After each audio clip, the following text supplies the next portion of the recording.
50 EVM का challenge election commission के सामने रखा और चुनाव आयोग को एक्सपोज किया सड़कों पे। उसके बाद से ईवीएम का आंदोलन हर घर, हर गांव, हर मोहल्ले, हर बिल्डिंग, हर भारत देश के नागरिक के दिल का इशू बन गया है। हम लोगों ने वीवीपैट की चोरी, वीवीपैट से कैसे चोरी होती है वो भी पूरी दुनिया को दिखाया। उसके बाद चुनाव आयोग ने जब इलेक्शन डिक्लेयर किया तो उस दिन भी ईवीएम के बारे में 6 मिनट लगाए, शेरो शायरी सुनाई। इस बात से ये साफ जाहिर होता है कि ईवीएम ही एक ऐसा माध्यम है जिससे आरएसएस और बीजेपी चुनाव जीत सकती है, जीतना चाहती है।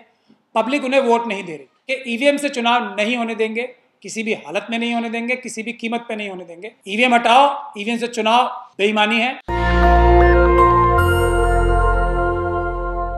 नोटिस में और आज जब दिल्ली में पूरे चारों तरफ अरविंद केजरीवाल जी के प्रोटेस्ट चल रहे हैं और काउंटर प्रोटेस्ट चल रहे हैं भारतीय जनता पार्टी के भी, आप सभी लोगों का बहुत बहुत शुक्रिया कि आप छोटे से नोटिस पे आए हैं। बहुत ही इम्पोर्टेंट विषय है। देखिए, ये बात बहुत दिन से हम बहुत सारे लोग कह रहे हैं और 5 जनवरी से जब हम लोगों ने मिशन सेव कॉन्स्टिट्यूशन का एक 50 ईवीएम का चैलेंज इलेक्शन कमीशन के सामने रखा तो पुलिस ने उस दिन जो हमारे साथ ज्यादती की और वकीलों ने जो पुलिस को एक तरीके से निरुत्तर किया और चुनाव आयोग को एक्सपोज किया सड़कों पे, उसके बाद से ईवीएम का आंदोलन हर घर, हर गांव, हर मोहल्ले, हर बिल्डिंग, हर भारत देश के नागरिक के दिल का इशू बन गया है। बहुत ही मजबूती के साथ सिटीज़न, मेरे साथ अशोक शर्मा जी भी हैं जो एक सिटीज़न कमेटी फॉर इलेक्शंस, जिसमें देश के सबसे बड़े बड़े बुद्धिजीवी,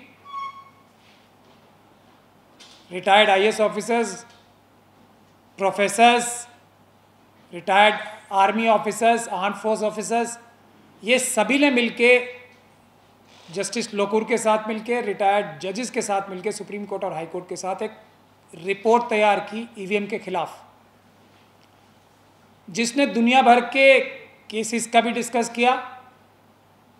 हम लोगों ने वीवीपैट की चोरी, वीवीपैट से कैसे चोरी होती है वो भी पूरी दुनिया को दिखाया। उसके बाद चुनाव आयोग ने जब इलेक्शन डिक्लेयर किया तो उस दिन भी ईवीएम के बारे में 6 मिनट लगाए, शेरो शायरी सुनाई। इस बात से ये साफ जाहिर होता है कि ईवीएम ही एक ऐसा माध्यम है जिससे आरएसएस और बीजेपी चुनाव जीत सकती है, जीतना चाहती है। पब्लिक उन्हें वोट नहीं दे रही। सिटीजन कमेटी फॉर इलेक्शंस ने, हम सभी लोगों ने जो ईवीएम के खिलाफ आंदोलन कर रहे थे, हम लोगों ने सभी पॉलिटिकल पार्टी से, non RSS, non BJP, non NDA से गुजारिश भी की और उन लोगों ने साथ भी दिया, लेकिन जिस ताकत से सड़कों पे आके साथ देना चाहिए था उतनी ताकत से साथ नहीं दिया। उसकी वजह यह है कि चुनाव सर पे आ गए। तो क्या ईवीएम की लड़ाई को छोड़ देना चाहिए? क्या ईवीएम की लड़ाई हम हार गए? ऐसा बिल्कुल नहीं है। हम लोग जब तक ईवीएम को, और ये रिजॉल्व है हमारे देश के एक एक नागरिक का, जो आरएसएस और बीजेपी के पेड वर्कर्स नहीं है उन सब का, कि ईवीएम से चुनाव नहीं होने देंगे, किसी भी हालत में नहीं होने देंगे, किसी भी कीमत पे नहीं होने देंगे। और अगर ये करते भी हैं तो ईवीएम को गैर कानूनी, फ्रॉड, धोखा, झूठ साबित करेंगे। और उसके लिए जो एक तरीका सोचा गया है वो ये है कि हम कुछ सीटों पे, और जिसमें से एक सीट ऐसी प्रपोज हुई है या की जा रही है जिसपे ईवीएम के बारे में, क्योंकि समझ रखने वाले और ज़मीन पे लड़ने वाले लोगों में से मुझे एक बहुत महत्वपूर्ण व्यक्ति समझा जाता है, तो ये जिम्मेदारी मुझे दी जा रही है कि चुनाव के दौरान कैसे ईवीएम के झूठ, ईवीएम के फ्रॉड, कैसे ईवीएम से धांधली होती है और की जाती है, उसको चुनाव के दौरान कैसे पकड़ा जाए, एक्सपोज किया जाए, और उसको कैसे रोका जाए चुनाव के दौरान ही, एक्सपोज करके भी और कानूनी कार्रवाई करके भी, ताकि एक रोल मॉडल बन जाए कैसे ईवीएम के दौर में भी, मुश्किल हालात में भी ईवीएम से कैसे जीता जा सकता है, ईवीएम को कैसे हराया जा सकता है। लेकिन हमारी पहली कोशिश अभी भी ये रहेगी कि हम लोग पेपर बैलेट से चुनाव कराएं और ईवीएम को हटाएं। उसी कोशिश के सिलसिले में ये जिम्मेदारी मुझे दी जा रही है कि एक ऐसी सीट जहां पे ऑलरेडी भारतीय जनता पार्टी जीती हुई, वहां पे कम से कम एक रोल मॉडल बाकी सभी लोगों के सामने आ जाए कि ईवीएम का नुकसान, अगर हम लोग अभी भी ईवीएम रुकवाने में कामयाब नहीं हुए तो कैसे ज़्यादा से ज़्यादा रोक के ईवीएम को हराया जा सके।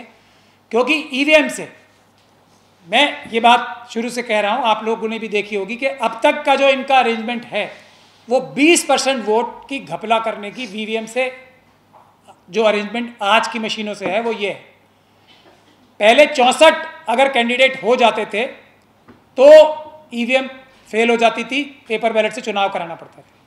इसीलिए साजिश करके अब उसका अरेंजमेंट इस प्रकार से किया गया है कि 384 कैंडिडेट से ज़्यादा कैंडिडेट होंगे जब ईवीएम से नहीं, पेपर बैलेट से चुनाव होगा। तो ये प्रेस कॉन्फ्रेंस आज इसी मुद्दे को बुलाई गई है, इसी रीज़न से बुलाई गई है। जो चुनाव लड़ने की जिम्मेदारी मुझे दी गई है वो चुनाव होगा ईवीएम हटाओ देश बचाओ के मुद्दे पे। वो चुनाव होगा, 3 मुद्दे मेन होंगे, ईवीएम हटाओ, ईवीएम से चुनाव बेईमानी है, देश बचाओ। दूसरा, संविधान का लेटर एंड स्पिरिट में पालन किया जाए। कोई भी एजेंसी, कोई भी व्यक्ति, चाहे किसी भी पद पे बैठा हो या किसी भी पॉलिटिकल पार्टी में हो, संविधान का उल्लंघन ना करे, जो करे उसके खिलाफ सख्त से सख्त कार्रवाई होनी चाहिए। और जिसकी जितनी, जो बाबा साहब डॉक्टर भीमराव अम्बेडकर के संविधान की मूलभूत भावना है, जिसकी जितनी संख्या भारी उतनी उसकी हिस्सेदारी को इम्प्लीमेंट करने के ये 3 मुद्दे होंगे। जो दूसरा वाला मुद्दा है, हमें संविधान को इम्प्लीमेंट लेटर एंड स्पिरिट में किया जाए, उससे सभी जुल्म और ज़्यादती, इंक्लूडिंग जो ये केजरीवाल साहब के साथ आज हो रही है, हेमंत सोरेन साहब के साथ हो रही है, SC ST OBC और माइनॉरिटीज़ के लोगों के साथ रोज़ रेप, बलात्कार, हत्याएं, मॉब लिंचिंग, रिजर्वेशन में चोरी, डॉक्टर ऋतु और आशुतोष मेरे बराबर में बैठे हैं, ये सभी खत्म हो जाएंगे अगर संविधान का पालन होने लगेगा। तो ये 3 मुद्दों पे चुनाव लड़ा जाएगा।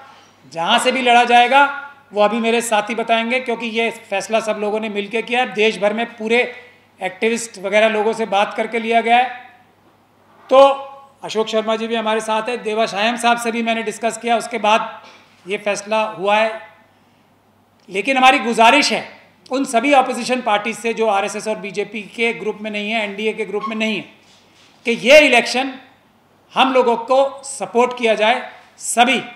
सभी पार्टीज़, इंडिया गठबंधन की और दूसरे गठबंधनों की, जो RSS और BJP के खिलाफ लड़ रहे हैं, वो इस चुनाव में, पूरे देश में कम से कम एक इस चुनाव में ईवीएम के खिलाफ ये इलेक्शन होने दें, ताकि ईवीएम का मुद्दा जो है कारपेट के नीचे दबाने में RSS और BJP कामयाब ना हो सके। अब मैं डॉक्टर रितु सिंह, जो देश का एक बड़ा जाना माना चेहरा है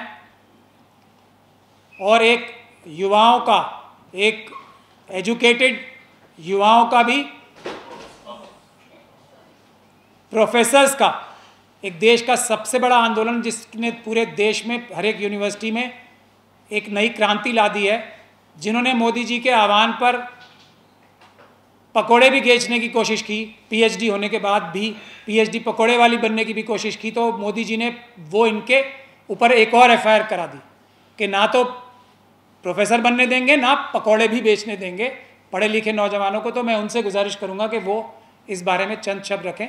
और सभी पॉलिटिकल पार्टी से हम ये गुजारिश करेंगे, कम से कम ये वाली जो एक हम निर्णायक लड़ाई लड़ना चाहते हैं उसमें हमारा साथ दें, इस लड़ाई में। और नेशनल दस्तक की आपसे गुजारिश है कि अगर इसको बचाना चाहते हैं तो नेशनल दस्तक को सब्सक्राइब करने के लिए रेड कलर के सब्सक्राइब बटन को दबाएं, फिर बेल आइकन की घंटी दबाएं। नेशनल दस्तक को बचाने के लिए बहुत जरूरी है कि हर खबर को शेयर करें, लाइक करें, कमेंट जरूर करें।